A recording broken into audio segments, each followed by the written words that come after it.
Questo signore molto noto è stato molto premiato, è molto riconosciuto come documentarista, ma io ricordo che il suo esordio nella finzione è stato uno degli esordi più belli. Ma Asif Kapadia non è solo un grandissimo documentarista, vincitore di Oscar con Emmy, documentarista con Senna, Maradona, la sua trilogia sui ragazzi geniali, sui child geniuses, ma è stato lui stesso un child genius perché Warrior lo realizzò a 28 anni, il film uscì che lui ne aveva 29, ed è l'esordio nella finzione di Asif Kapadia, perché lui nasce come regista di fiction. Questo non tanti lo sanno dopo la notorietà incredibile che hanno avuto i suoi documentari. Quindi, prima domanda, Asif, com'è possibile che con 2073 le tue due anime per la prima volta dialogano in modo molto affascinante, interessante, stimolante, vista anche le reazioni del pubblico? E perché scegli per la prima volta di far dialogare queste tue due anime, il grande documentarista e il grande regista di finzione?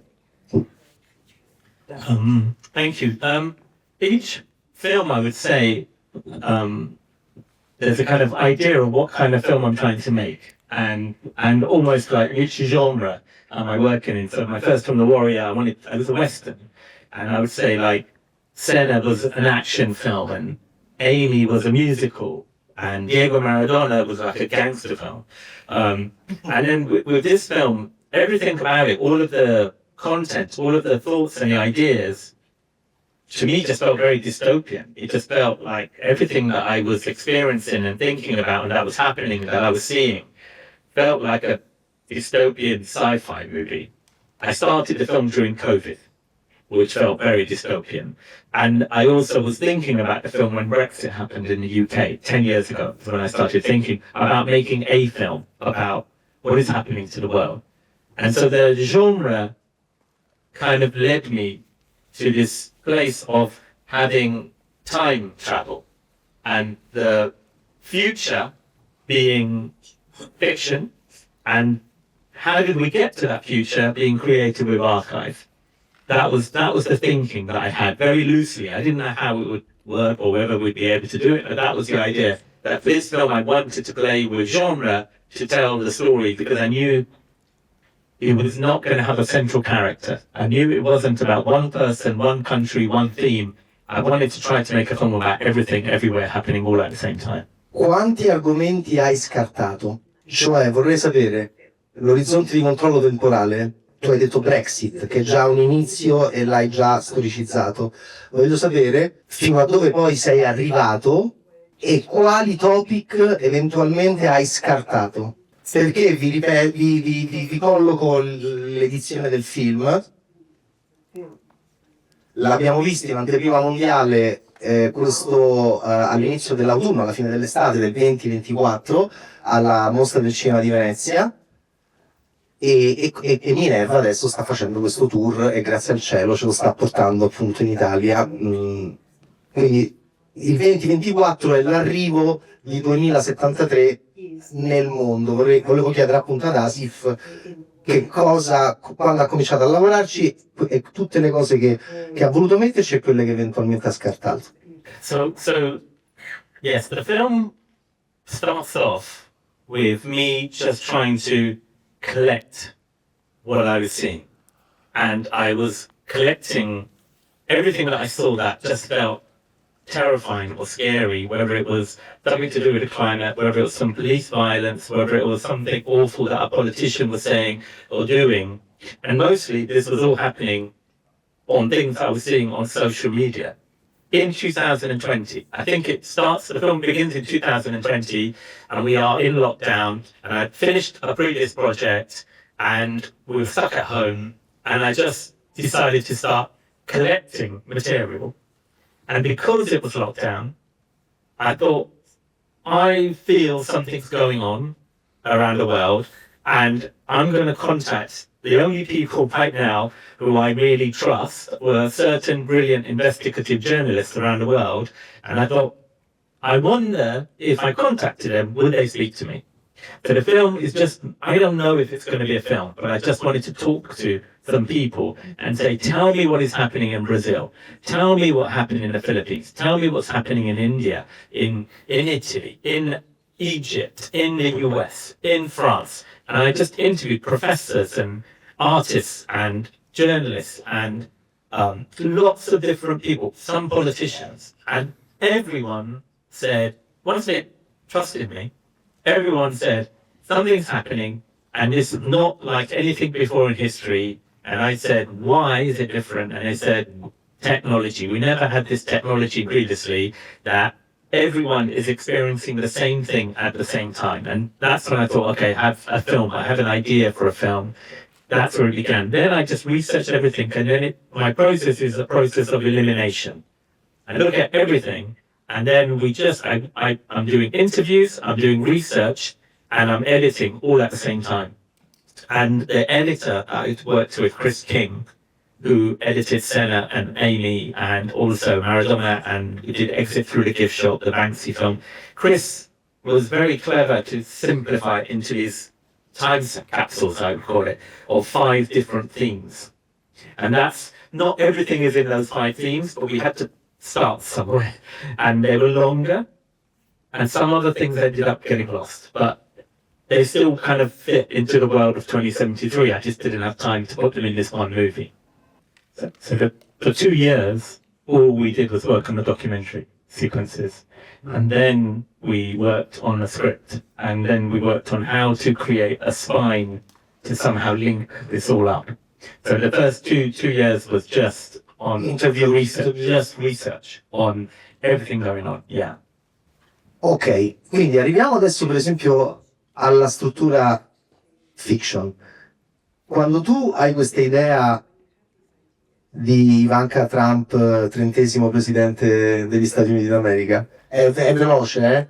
È veloce, però penso che ve ne siate accorti, è abbastanza subliminale. Era già accaduto Capitol Hill? Avevi visto Capitol Hill e avevi pensato questo torna? Perché era molto prima della sua rielezione. Yeah, it is before. I mean, it was just this idea that I could see that the kind of idea of a president having 2 terms, I think that's not going to be around for long. I just thought there'll be this idea somewhere in the future where an, I don't know, AI version of Ivanka Trump will be in power forever, with Jared Kushner next to her. So it was like, it's a kind of, you blink and you miss it, but it's there, and it predates the actual election. And the interesting thing was, my financiers, many of them were from the US, my executives, many of them from the US. So every edit they saw, the note was always, why is Donald Trump in the film? He's gone. Get rid of him. Take him out. We're bored of him. We're sick of seeing him. Everyone's had enough. He's gone. And I didn't take him out of the film. I kept thinking, yeah, but he happened. This is history. It happened. And I don't think, honestly, the financiers really got the film until he won the election. And then suddenly they said, oh my God, it's always in the film. Now we get the film. It almost like it had to happen to them again for the even the people who made the film to understand what the film was trying to say. And then it became very real. It has to happen in your own country for you to realize, oh shit, it's bad. Because when it's happening to the Chinese, or it's happening to some Muslim over there, or it's happening in somewhere else, a bit like COVID. When it was happening in China, it's like, well, it's not our problem. And then it slowly came to Europe, it came to Italy. It's not our problem. Then it comes to your country, oh shit, it's our problem. And some countries thought, well, we didn't suffer, we're fine, we're superhuman. This is what happened in India. And then it went around the whole world and it came back again. And India got it really badly because Modi had told everyone, you know, we're Indian, we're unique, nothing will affect us. More people died in India than anywhere, you know. So I think there's this kind of authoritarianism is the same thing. It's like this wave of a virus that's just spreading across the world. Perché 2073? Is that the question? Yes. There's a few reasons. One is I have 2 children, and I'm thinking, what is the world going to look like when my children grow up? So it's like a date for the next generation. So it's like, what is the world like for our children? Quanti anni hanno i tuoi bambini? So they're teenagers. So they'll be a bit older than me, but, you know, God willing. When they're older, what does the world look like? What am I leaving for them? That's the first one. The second one is, it's just like a kind of part of the genre of certain type of fiction or certain type of movies where you have a year, 1984, 2001. It's like you set a date and what is the world like? And then we get closer to that date or we pass that date and you still refer to it. So partly it was the kind of genre of looking at the world through a number. Third one, final one, is just aesthetic. I like the way it looks. It's a nice number. You have to write a number that feels like a title of a movie, and I thought that those numbers, I like the way graphically they were. Io ho un'ultima domanda e poi lascio la parola a voi, però una domanda sulle donne. Allora, intanto, la prima apparizione magnifica di Samantha Morton per noi è in Accordi e disaccordi, Sweet and Low Down di Woody Allen, in cui non parla praticamente, e già ci accorgemmo che era un genio. È un film di 26 anni fa, e quindi è emozionante vedere Samantha Morton continuare a non parlare e comunque comunicare moltissimo, perché è una grandissima attrice. E poi lui la omaggia con Minority Report. Anche lì bisogna essere un po' attenti, ma c'è una clip in cui c'è Samantha Morton, perché c'era Samantha Morton nel film di Spielberg. Poi c'è Naomi Aki, che è un'altra grandissima attrice, e poi ci sono Maria Ressa, Rana Ayub, Carol Cadwallader. Quindi volevo chiederti, la presenza femminile è totale all'interno del tuo film. Perché? So, the first of all was the journalists who I referred to, that originally I spoke to, like the people I followed, the people who I respected and I cared about, many of them were brilliant women journalists. So it starts with that. I spoke to lots of journalists. There are men in the film as well, but the heroes for me are these three women. They're my heroes right now. And so I wanted to highlight them for what they do, for what has happened to them, how they have suffered in order to hold powerful men to account. So the bad guys are mainly men, with the exception of a woman. Who is she? I don't know. We had some as well. So yeah, the idea, and that was the reason also I wanted to show what they look like. You need to know who Maria Ressa is. I want you to know who Carol Cadwallader is. I want you to know who Rana Ayuba. And those images you see are the original Zoom calls that I did during lockdown. So With Carol, Yeah. it was a Zoom interview. Yeah. Okay, because I read an article where she was not happy. Yeah, but I wanted it to look like it's an emergency. And somebody, like in a sci-fi movie, when there's like, you know, some explosion's going to happen and they record a message, it's not perfect lighting. They didn't have time to do the hair. So I wanted it to feel like an emergency. So it's imperfect and I used it. She got annoyed, but I used it because of the imperfection. Makes it, in a way, for me, more interesting. Il personaggio di Samantha Morton che insiste tanto sul fatto che è da sola, no? E poi incontra il personaggio di Naomi Eki e la riflessione finale è scomparsa, così ho capito che era una vera amica. E quindi la domanda è, cioè, perché poi le si fa la domanda, ma io da sola potevo davvero fare qualcosa? Non avrei fatto la differenza. E quindi la domanda è, ma lei era davvero da sola? Cioè, secondo lei viviamo nell'illusione di essere da soli, di non poter quindi fare la differenza perché da soli, mentre facciamo parte di una collettività che potrebbe fare la differenza? Okay, that's a really good question, because in a way, the voiceover of Samantha Morton is,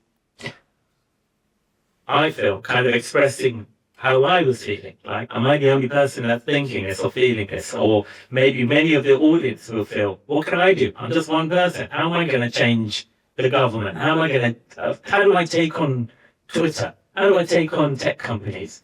Because I feel that's what a lot of people feel. That's how I felt.